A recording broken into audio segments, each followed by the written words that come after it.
understand that it is, as you said, if we only seek for love for God or devotion, mm, for our inner peace and joy, there is no bargain. But when you are saying, "Oh Lord, give me this," and I'm performing this for that purpose, well, you are performing this, you should perform that. No bargaining. There is, you are bargaining. But if you say, "Oh Lord, give me I give you everything, you do whatever you like," then whatever you do, that there is no rules and regulations. There, these formulas may not work at all. Maharaj, I think it depends on which God. Which God? Because Pushpadanta, he stepped on a flower that was supposed to go to Shiva. And this was about the worst thing that he could do in his life, is step on a flower that was being offered. And he had to write the whole Shiva Mahimna Stotram, begging God to, Shiva, forgive me. You know, I love you so much, and I did this mistake, you know. So Shiva's not a forgiving God, I think. No, that part is. So Shiva made him do that, or he just did that on his own? He did it out of love, devotion. Who? Pushpadanta did it inadvertently. No, I understand, but he inadvertently put his faith. But in other case, he was terrified. Oh, how can it be? That's why he was praying. But he has a devotion. That devotion is different thing from the sakama karma, niskama karma. We have to understand two philosophies here. When you are expecting something, you are falling under the category of sakama. And when you are not expecting anything, only doing out of love for having inner peace and devotion, that does not fall into that it is niskama karma. So niskama karma does not bind in whatever way you do. That's why it is said that many of our Ramakrishna tradition, sadhus and devotees, they do with devotion. Says, with tearful eyes give one flower. That is more than your 2 hours sitting and chanting and mantra and throwing flower and doing this. You may do it, you may not reach that much perfection with a tearful eyes if you just give one flower. So here is the question of devotion. So devotion is higher. That is the versus intention. Sakama versus niskama. So if I only want your grace, oh Lord, I love you. I want to only have your grace only. So whatever way you do, it matters little. Even if you do with do inadvertently math mistakes, but you know, like a mother. Mother does not care how this child gives, a baby gives a return to mom, no? Whether with a kick. Child kicks, no? So the mom and dad does not feel that, oh, he is doing something wrong. But if it is an intelligent boy, adult person insults like that, that is offense.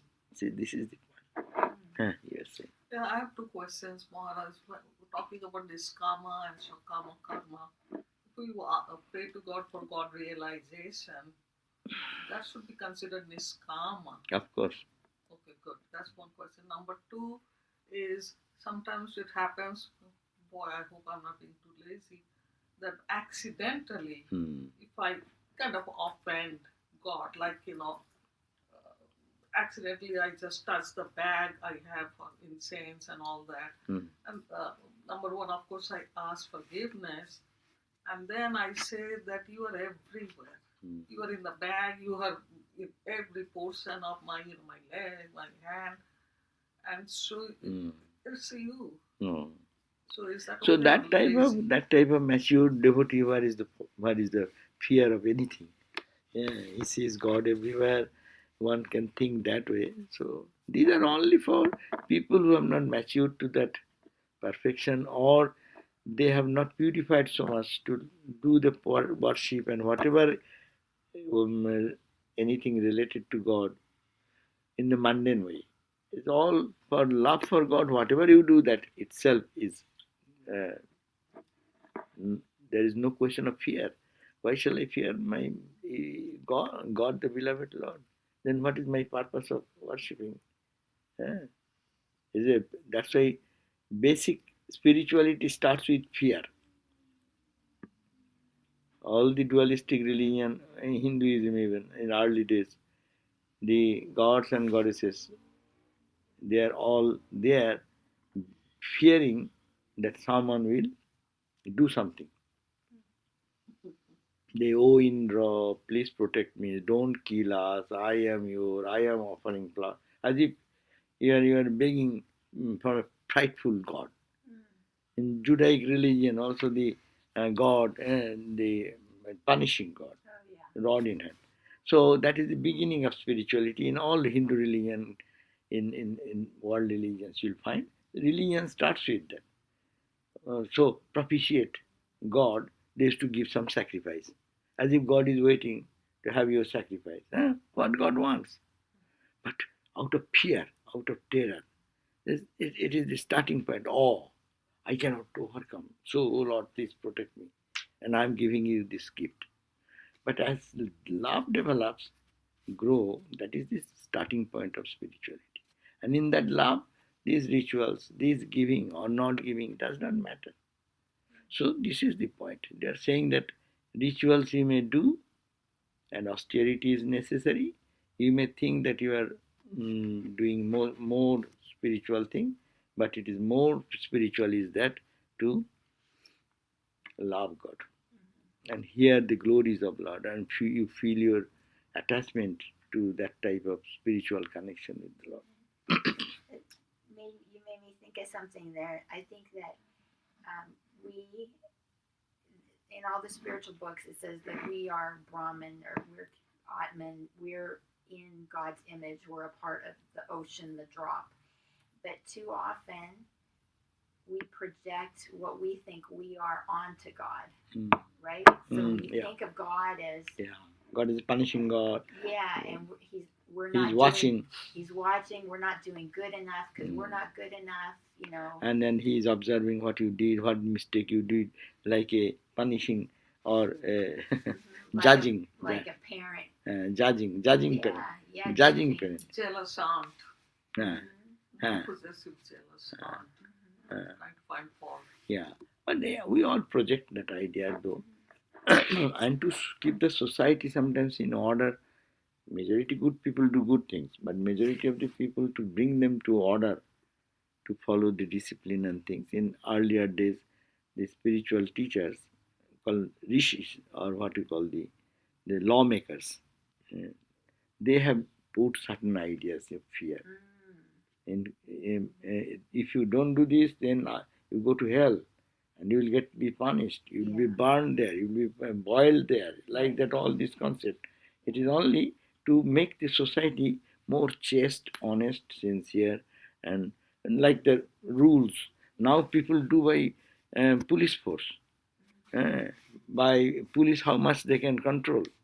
But this is another way of controlling by sweet words, that you should be honest, you should do this, you see, if you do this you will get this result, if you don't do, you don't get. These are the policy of the rishis behind this formulation, for the ignorant people, but not for the good people, but for the general masses. That makes sense. See, look at that. Even in America, it's such a organized or disciplined country, more than any other country you can think.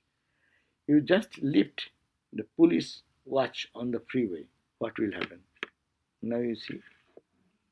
Everyone knows I am breaking some raw law if a police does not see. That means you are afraid that I am breaking a law which is not good. A good person's conscience is being pricked there. So, if that for the whole society, there is a normal tendency to go out of rule and out of our own whims, not in a good sense.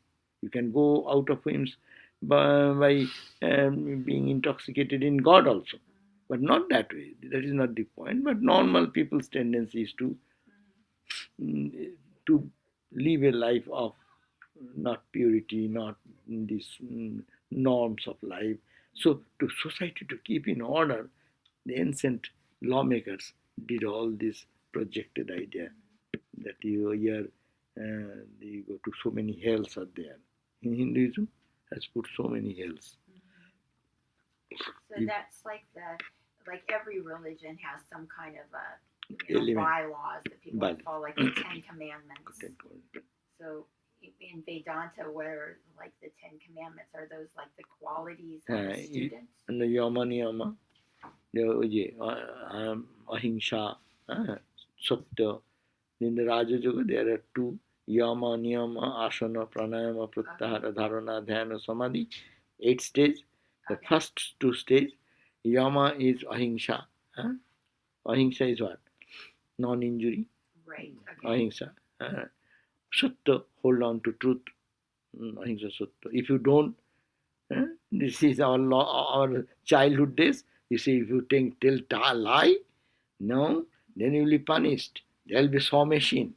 And you see, this man did lied, and that's why going to hell, his tongue has been chopped like that, it's been sawing like that. So seeing those, the children think, I should not tell lie. So Satya, Asteya, non-stealing. Third, Brahmacharya, celibacy, purity of life, married or unmarried, whatever. So, and then Brahmacharya, aparigraha, non-receiving gifts. These are the 5 yama. And niyama, shaucha, purification of the body. Tarpare, santos, keeping the mind in contentment. Shaucha, santos. Tapa, the spirit of austerity. Anything, a little hardship to go through. That is for self-control. Sadhya means the study of the scriptures and repetition of the mantra. Sadhya. And Ishvara Pranam, surrender to God. These are the disciplines. Hindu, these are not very rule like that you will go to hell.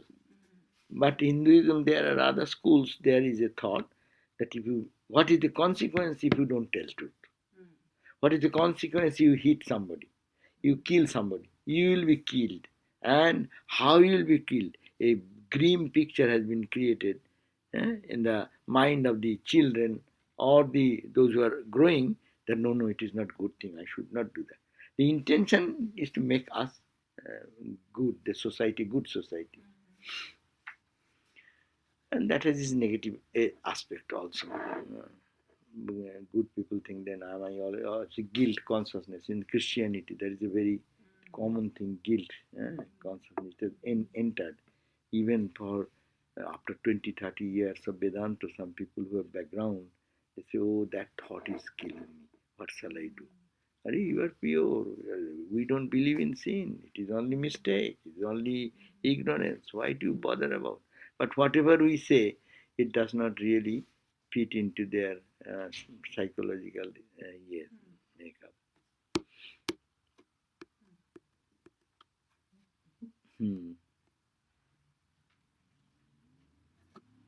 So, yes. So this verse emphasizes that we who are so placed in our life are now being fed by you, fed by you to our great relief.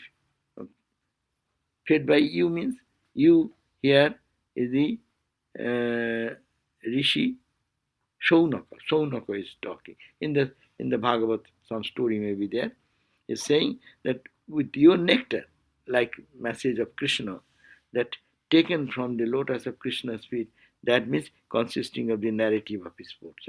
What you are saying, I am placed in my life in a situation, I can listen to this holy text, holy narration about Sri Krishna's life and story.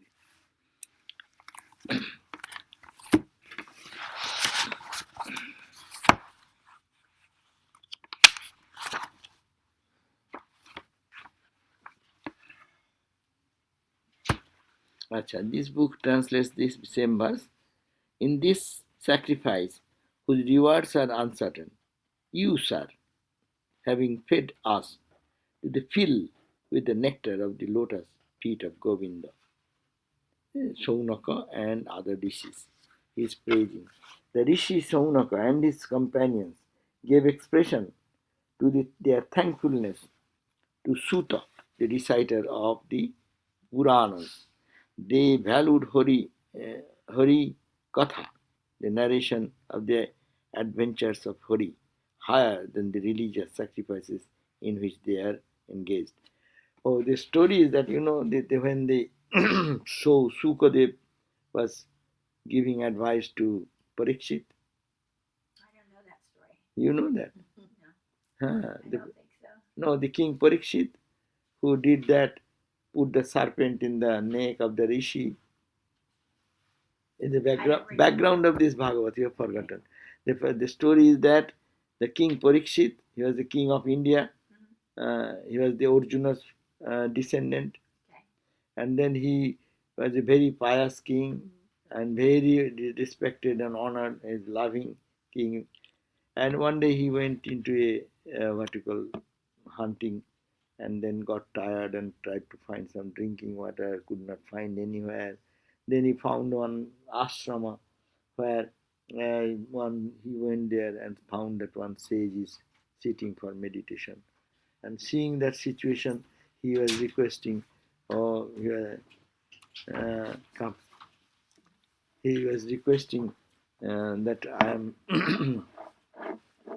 very thirsty. Could you give me a glass of water? But he was meditating deeply. He didn't listen to that. So, but the king thought that he is not really meditating, but ignoring him. So one time she requested that earnestly, I am the king of this country, please, I want little, I am very thirsty, I don't get water anywhere. But second time he requested, third time, but every time he was rejected like that, or no response.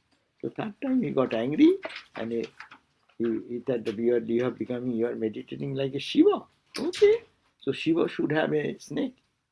So he found a dead snake and picked that snake and put in his neck out of fury, little frustration, and then left. And this Rishi has a son who went for with the friends or something, came back and saw that his father has a snake around the neck. So he said, what is that? Who has done this? And he cursed him, that whoever done this, he will die out of the bite of the snake within 7 days. His life is more 7 days. And the words of rishis and their children, they are so strong that it will act. So when this message went to king, and he really understood it's a mistake. I was too furious. I should not have been like that. And he thought that I should not. My 7 days are there for the life. So he gave up all his kingdom to his next son or whoever was there, and immediately left for 7 days to live in the thought of God. And then he walked into the place called Naimisharanya. One Aranya means the forest. One sage maybe have lived, whose name is Naimisha or something. So Naimisharanya. And they went there, and the whole country was grieved because of the departure of this king, such a wonderful, loving king departing. But he was very strong, and he said, no, only let my 7 days are there. I don't want to think of any worldly thought. I'll try to live on God and God's thought. So you people please help me to talk about that. So he went into the forest in recluse, and many holy people followed him. Many dignitaries of the city went on. And there this book, Bhagavat, started the book there. There, when they are all getting very filled up grief, then suddenly they found that this rishi, this boy, one boy, the ever Brahmagyani, Shukadeva, he just appeared into that scene. And when he appeared, everyone stood up with love and reverence and respect. The one of the Brahmagyan is born with the knowledge of Brahman. So, and then whole congregation welcomed him. And this king also said, oh, what a fortune you have come. Please, I have only 7 days to live. Please tell me the glories and the glories and um, the great life of Krishna.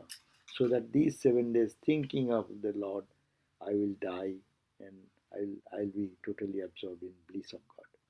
So that was the context. And in that context, when Krishna, when the Rishi, they had conversation. This is the whole 13 volume of books. And when this discussion was going on, then at the end, this Sukadev wants to leave. He does not want to say the departure of the king. So when he was going away, that time this statement came. The Rishi, Shaunaka, and his companion, Shaunaka and his companions gave expression to their thankfulness to Suta, the reciter of the Purana. This goes to another story. Anyhow, so he left, he left, and the Sukadev left, and then everyone in the congregation thought that this great thing will be lost totally. This conversation, there is no recording, and no one have paid attention to record them. They are all overwhelmed with the message. Then what will happen? Then he requested Sukadev. So how this conversation will be preserved?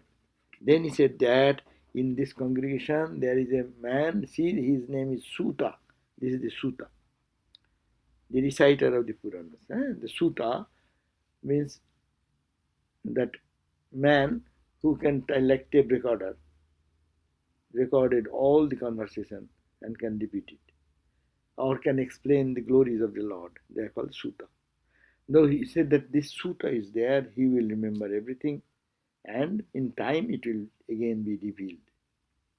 So that is the second time it happened, that there was a ceremony going on for some sad ceremony or something in some place. The Suta, he was present there, and everyone requested that please, oh, please tell us about something about the glorious life of Krishna and his greatness. No? Then this Suta recited the same thing which he heard in this story of the Parikshit, the king, and the, what you call, the sage, Saunaka, sage Shuka. Shukadev is Vyasa's son. Vyasadev, who has composed this Bhagavat, who has composed this Mahabharata, he has composed this Brahma Sutras and all these things. But then the snake bit the king and the king died? I died. That is the end of that in the book, that ends. And before that chapter, the teacher, Sukadev, was leaving the ground because he does not want to see the last portion of the death of the king. And there came the question, who will remember this? All this wonderful message will be lost. So, as you know, Swami Vivekananda's lectures, nobody cared. When they're lecturing, everyone is absorbed in his talk.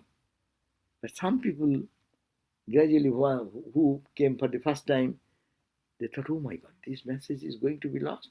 So some started keeping some note. And then some people felt little urge to collect this message. So they then tried to appoint some, what you call, the stenographers in those days. And J.J. Goodwin is one of the greatest. We are indebted to him for the major works of Swami Vivekananda. It is not that he is giving lecture, prepared note, and coming to give talk. It's all extempore. So it has been lost. It would have been lost. How we are getting more volumes? Because in the newspaper, local newspaper, they saw a great speaker is speaking. Thousands of people are thronging. So local newsmen came. Everywhere in LA Times you can find old uh, paper clipping. New York and everywhere. So the researchers went there and found that what this reporter said, what that reporter said, in that message there is some of the message is given. Like that we get back our Swami Vivekananda. In those days also, in such occasion, no one noted. So Suta, name of the Suta, Suta is the name of the gentleman who was present there. He listened and he can keep the entire thought in his mind, memory. And he recited again He was asked to say that please let us tell us about the glories so that this congregation gets the benefit of them. So that is the appreciation. The Rishi, Shaunaka and his companions, those who were present, they heard from this Sutta, this gentleman, who were present in Parikshit's time, king's time, thanking them that you are gave expression to their thankfulness to the Sutta, uh, the, the valued Harikatha. In India, there is a term of it. It's called Harikatha. Hari means God. Katha means word. When you talk about the Lord, it is called Harikatha. So in that story, though, even though the king did a mistake or a bad thing by putting the snake around the guy's neck, no one punished. He himself took it on upon him. But it turned out to be a good thing because if those series of events didn't happen, we wouldn't have this. And also see the greatness of Indian kings, ideal kings. They don't want to rule, ego, pride. They wanted to really serve the society the best possible way. And everyone is his child. And that was the greatest adoration for that king Parikshit. The whole society was crying because he wants to depart. And his philosophy is that I have done enough kingdom and I have ruled this enough. Now let me, his opportunity has come. Another 7 days I got the cards. Let these 7 days I can intensify my spiritual practice and get rid of all the bondage of life. So in a way, that was his greatest teaching, is living by example. Yeah. And two things: the king's ideal. What is the king's ideal? Everyone's ideal is God realization. The Indian society teaches that. The Rishi, who was absorbed in samadhi, showing an ideal. You are a householder. How to live? Do your duties, but go back to your own. He is in the forest. That's a third stage of life.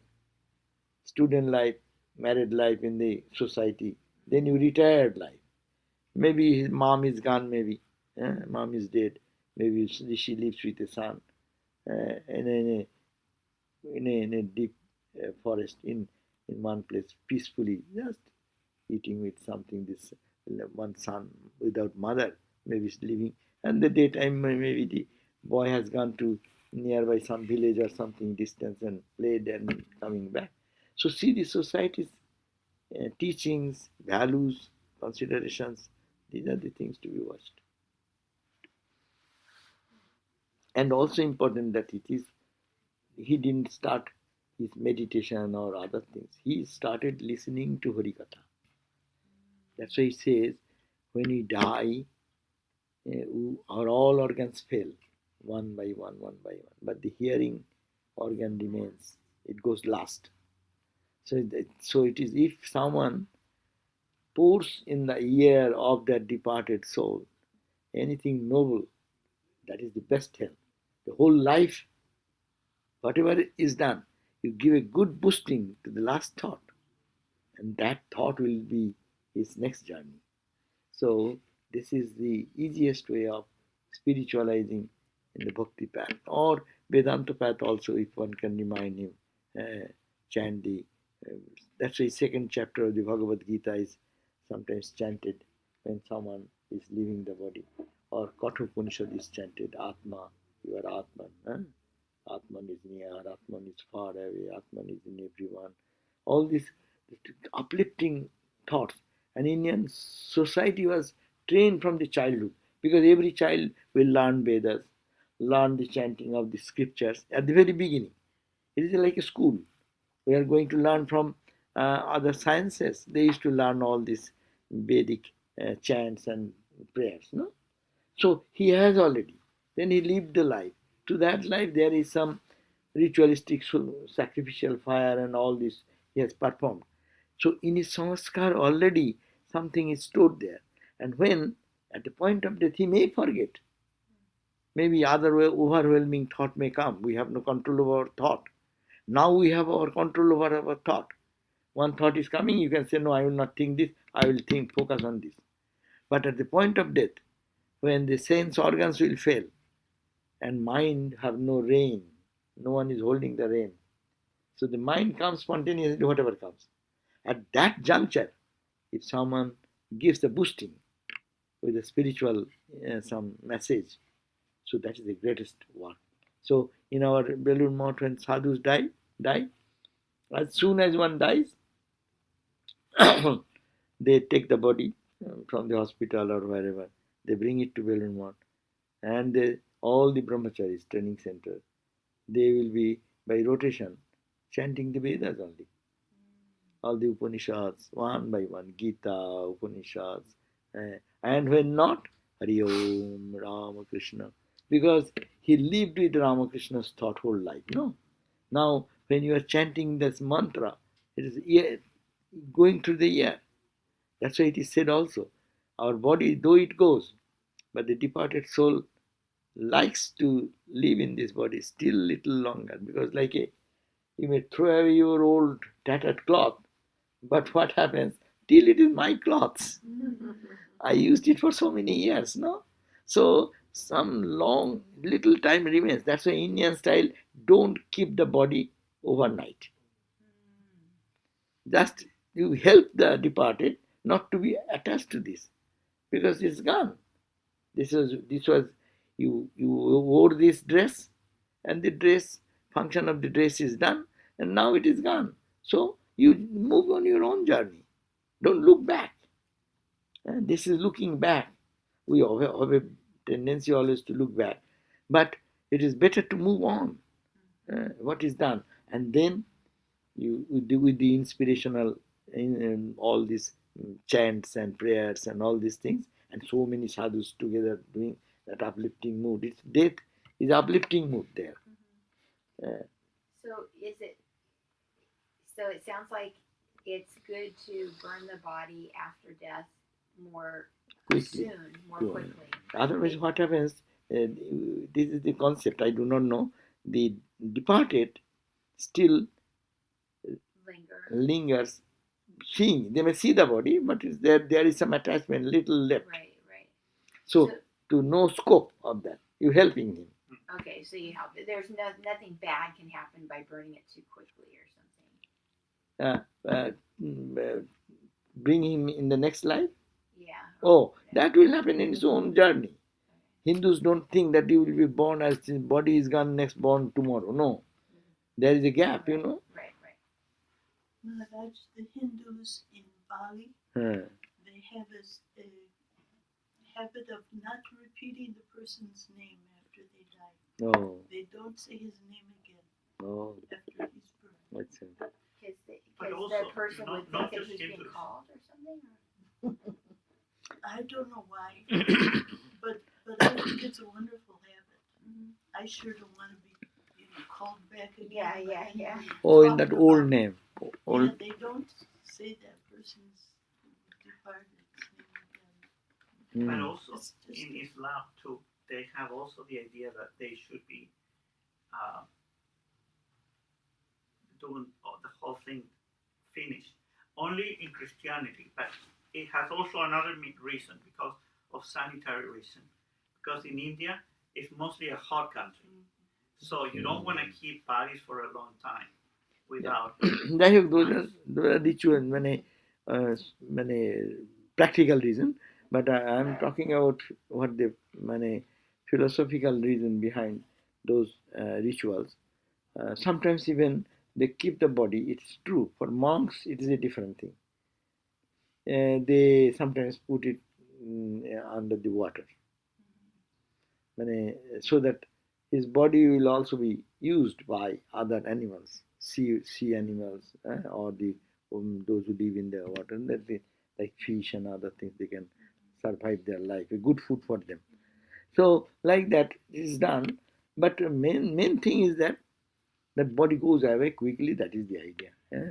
Hindu's system is burning the body. Ramakrishna's body, but the holy people's body, sometimes they keep it for different reason. To use for the others' benefit. They put it in the water. It is called the samadhi, solila samadhi. Solil means water. Samadhi means you immerse into that. In Benares, when the sadhus die, two things are there. You see, parallelly there is burning ghat, where the bodies are burned, and parallelly on the other side there is one, what is called the putting them into the waters for holy people. Anyhow, the different culture may have different things, but as opposed to burying in the ground. Burying in the Sri ground. Aurobindo still has his coffin upright. Did you know? Yeah. Who? And when Sri Aurobindo. years later the mother died, Hmm. and they opened the coffin of Sri Aurobindo and put her in there with him. She wanted to go with him. And These are there are Also, only in Christianity, sometimes they keep in the body for a long time for prayers or this or that. Not a lot, but maybe 7 days or something like that. Well, yeah, Some they people have that whole principle of embalming and everything Embalming, to make the yeah, body right. preserved, so Yeah. they can show it at the funeral and everything. Yeah, and that is done for even now. Anyone's what you call embalmed, so that it does not get deteriorated. But the philosophical meaning is this much, that so that you help release the departed who wants to get into new journey.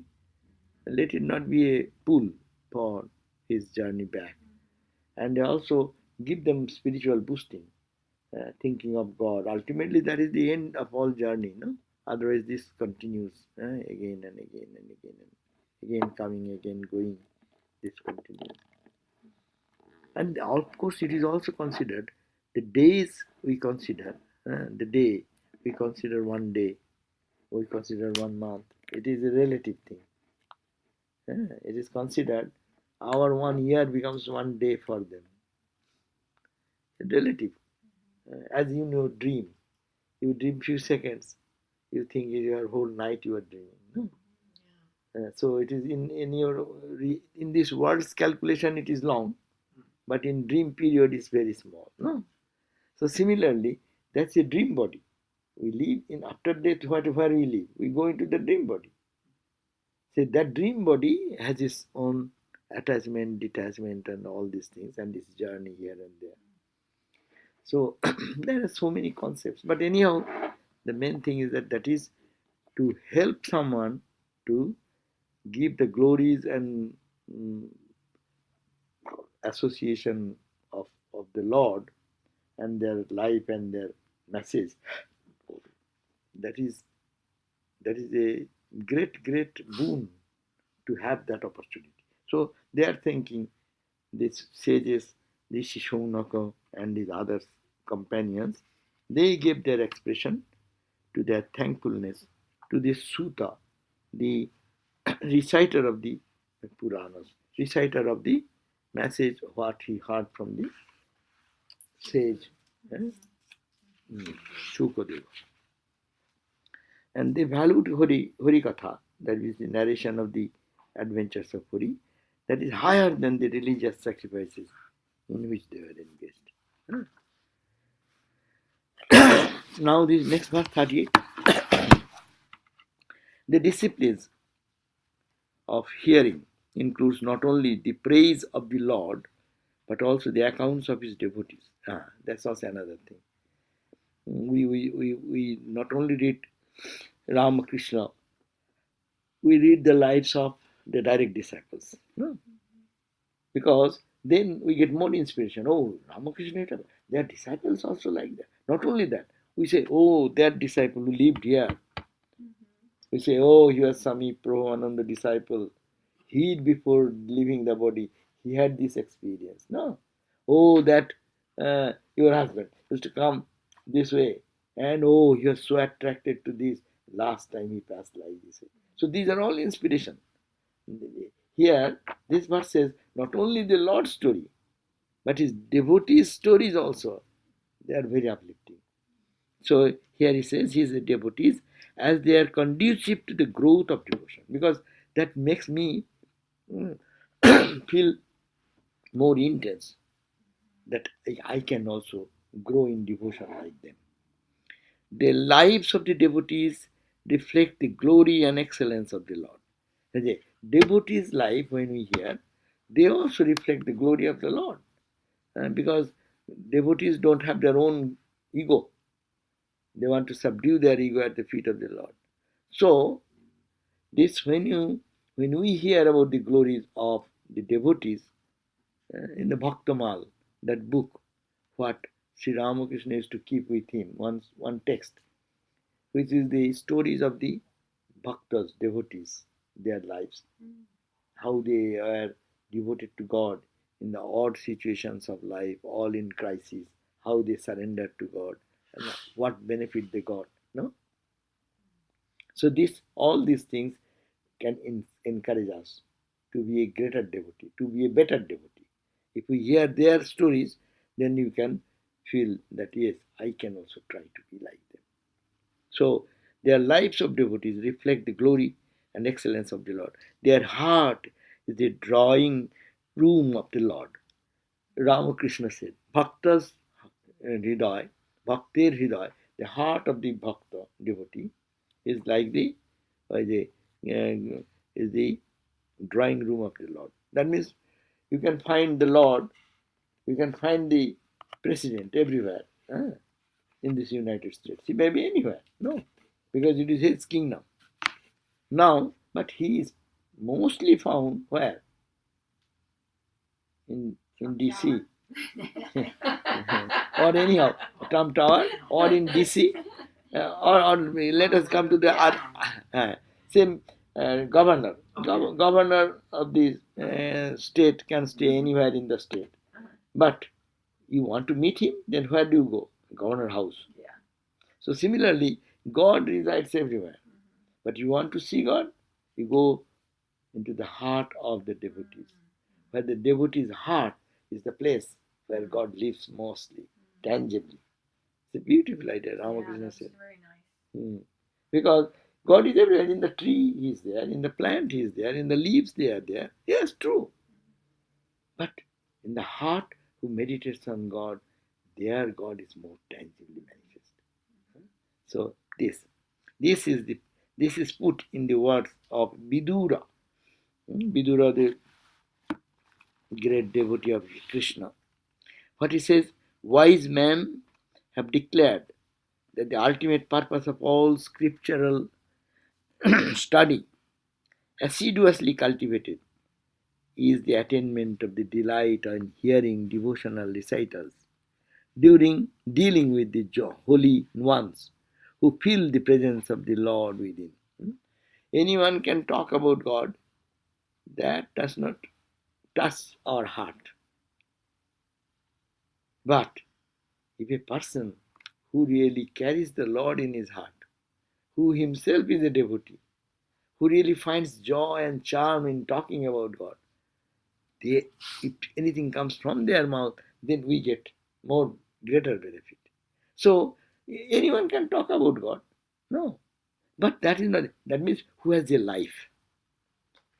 Who has a life, his words carry more impact in our life.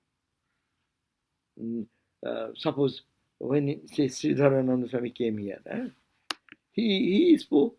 We also speak for Thakur and Ma, and he gave a talk on this Phaloharini Kali Shodoshi Puja. He gave a talk on yesterday was Phaloharini Kali Puja. Phaloharini Kali Puja means one Kali Puja of one aspect of the Mother Kali, by worshipping which you can be freed from all karma. Because Mother takes away the whole karma. Wow. The phala means the fruits of your actions. Harana, taken away. She takes away the karma. So, and that yesterday, that was the day when Ramakrishna worshipped Mother Sarada and called her. He was 16 years old then. Exactly, it happened 16 years old. No, she was 18 that time. But he was worshipped as Shodoshi. So Shodoshi, that Ramakrishna worshipped her as the Shodoshi Devi, the deity, and invoked in her, you, O Mother of the universe, manifest in the body, centering the body and mind of her for the good of the humanity. And so that was the very auspicious day. Follow Harini. So then, You were talking about Swami Sridharananda.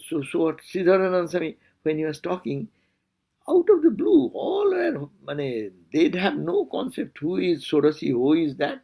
He gave an entire talk, more than 1 hour or so, and injected the idea of Holy Mother, who she was. She was Sorasi, why she was worshipped as Sorasi, and what her greatness, what the majesty, what is the spirit of this, what you call the Devi, the deity we invoke there. That why she is so benign, why she is so compassionate, all these glorified ideas. Actually, everyone got, as if they know all these stories of Hindu rituals and things, because it's coming from a person who has something inside. When something is inside, that comes out, it creates a deep impact in the mind of people. And many days, people used to talk about that lecture. And that has impressed them. Do you remember that story? He gave this in the temple. It's a very deep impression. At least I got a very deep impression. And others also called and came back and told me that is talking about Ramakrishna, Holy Mother, to that intensity. So that is the point. When one is absorbed in that consciousness and they speak something, then they can touch our heart more. So that is the verse. That means wise men have declared that the ultimate purpose of all scriptural study, assiduously cultivated, is attainment of the delight in hearing. When you attain to a mental state that you find delight in listening to the glories of Lord, that is the purpose of your study and other things. Understand why you are studying, why you are going to temple, why you are going to pilgrimage. To create our mood in such a way that we feel very much drawn to hear about the glories of Lord and His disciples and their children. That means the devotees who have loved God and lived their life. So when we grow in that devotion, we know that we are progressing in spiritual life. So here is the hearing the devotional recitals, dealing with the holy ones who feel the presence of the Lord within them. You may not be able to, Ramakrishna used to go to many places, but those who are practicing people, he used to go and he used to find greater joy. But those who are only Pandit, talking from the intellectual level, the same philosophy, same words, he won't really release it. So, to releasing a spiritual talk, we can release only when it comes from a person who carries God in his own heart, is speaking from that own experience. Now, the 38th verse, the other book says, the fruit of acquiring learning. Hey, that's the point. Fruit of acquiring learning with the laborious studies in the hearing, laborious studies is the hearing of the praise of the Lord Vishnu from men who treasure in their hearts the lotus feet of Govinda, Krishna. Wise men have praised this use of learning. There are different ways of learning, but this has been praised by the the people who are very considered very learned people. They say that if you do all rituals, all other karmas, one purpose, so that you feel drawn towards God and you feel interested in hearing the glories of the Lord. And particularly when that glory comes out from the heart or the mouth of a person who lives in God, in his heart, who keeps his God in his heart. That means from a devotee, when you hear from a devotee. Now, now this next verse, 39. Through Maitreya's description of the state of the royal sage Prithu before his death, the importance of hearing devotional recitals even to the yogis is stressed. But this is the devotees say like that, and yogis also stress that pay attention so that you are growing love for listening about the glories of God. If you are really feel in your heart little more inclination, know that you are really progressing. So this is also emphasized here. The mind might have been restrained from running to the external objects. One's nature as spirit might have been understood. The desire for psychic powers might have disappeared. Even the ego of having attained to spiritual perfection might have been abandoned. Still, the spiritual aspirant should be assiduous in the practice of the disciplines until he has developed the delight and absorption in the hearing and contemplation of the divine excellences.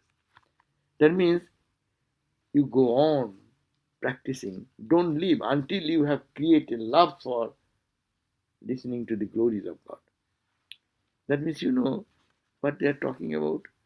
Your heart should crave for holy lessons, holy stories, lila. That's why lila chintan, divine sport of the Lord, the Krishna, Christ, Buddha, Rama, their life, whole life, everything they do, they work, they talk, they're all is uplifting.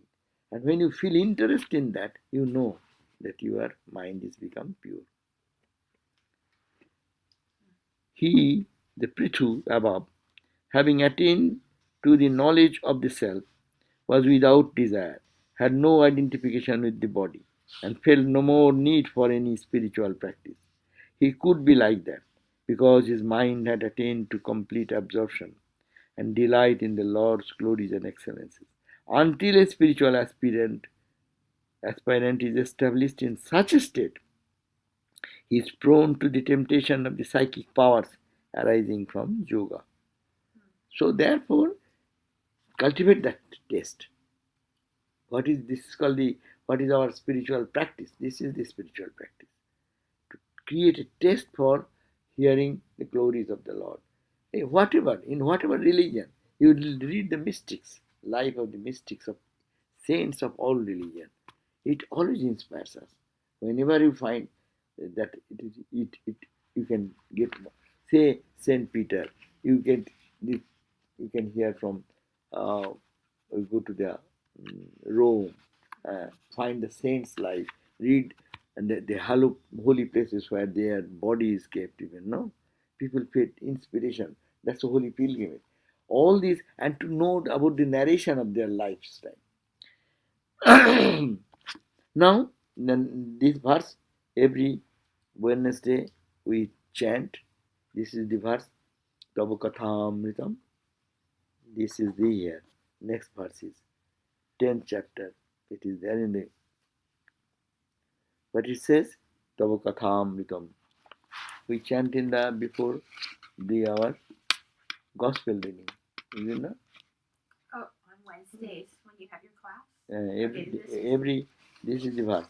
Tavo Kathamritam Tapta Jivanam Kaviviritam Kalmashapaham Sravanam. Oh, the bottom of 169. 169 bottom. I got it, yeah. Gopi Gita. It is called the Gopi Gita. Gopis on zeal in hearing about the Lord. Tava Kathamritam Tapta Jivanam Kaviviritam Kalmashapaham Sravanamangalam Srimadatam Bhuvi Gunanti De Burida Jana. Ye habe. Ye Burida. So this is a pretty famous Very, sutra. yeah. And then the gospel, at the beginning of the gospel, the Master Moshe has taken this verse also. Because in Bengali, gospel is Kathamrita. So that's what Kathamritam, Tava Oh, Kathamritam. The yeah, yeah, yeah. Kathamrita is the Bengali word. Okay. So that Katha means words, Amrita means nectar. The Amrita is Okay. the nectar like words. Sri Ramakrishna's all words are words, but it is nectar like. So here the translation is The this. spiritual nectar, right? Huh? No? Huh? The spiritual nectar. There is two nectars. Yeah, like it's sweet, something sweet. Oh no no no! In this context, it is spiritual only. Sometimes what I do when I hear you do Tavu a verse, katamritam. yeah, I'll play it. I can find them on YouTube, and they'll play them like for 108 with Oh, a song, and then it's easier to hear it. So then I can learn it better. Yeah. so this is very oft quoted parts of the Bhagavad. Katamrita. Kathamrita. Okay. Gospel is English. In Bengali, we call Katha Amrita. Katha Amrita. Katha is the words. Amrita is the nectar. Nectar like words of Ramakrishna. So this verse is Katamrita, right? This is also Kathamrita. Okay. So that is this Bhagavad is this. if you do the Google search with that Gopi Gita, there are 9 verses and very beautifully sang that one already in YouTube. So you can like and this In verse YouTube, also, right? in a tune and all this. 9 verses, a collection of this. One of the 9 verses is that Tavakathamrita. And very funny, without any background music, no background, much background music. One single melodious voice, one lady Yeah. is singing. So you very beautiful. I listened it many times. So if you listen, I think you will catch Yeah. it much better. Yeah, that's good. It's I have to search it Gopi Gita. Gopi Gita, yeah. Gopi's Gita. The Gita, Gopi. Why Gopi Gita? You know, when gopis were praising the Yes. Lord, these gopis' words. Right. Gopis are most illiterate people Right. considered, Right. but this is the words came out from the gopis' mouth. Yeah, and Gita means song. Gita means It's what song, it's what the gopis and sang. gopis sang. Got it. That's good. Uddhava Gita. This is called Uddhava Gita means Uddhava sang that. That's Uddhava sang the glories of God. That's Uddhava Gita. So we'll do that. These verses. I think we have come to end 42. 45, no 45. Some people, they say that about India, that especially like 100 years ago, when at the time of Sri Ramakrishna, it was mostly illiterate, right? Most of the people were illiterate. Illiterate, there's what you mean school going? There is no school education. They didn't know how to read and write. Educational institutions. However, they say that they had very good conditions. Their mind was very good. So yesterday we went for a puja. Yeah, Jai Ma, Jai Ma. So, okay, we end here. Jai Ma, Jai Ma. Sri Ramakrishna Arpanamastu.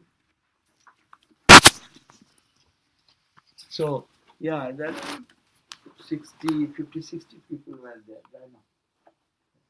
Let us go for a cup of tea.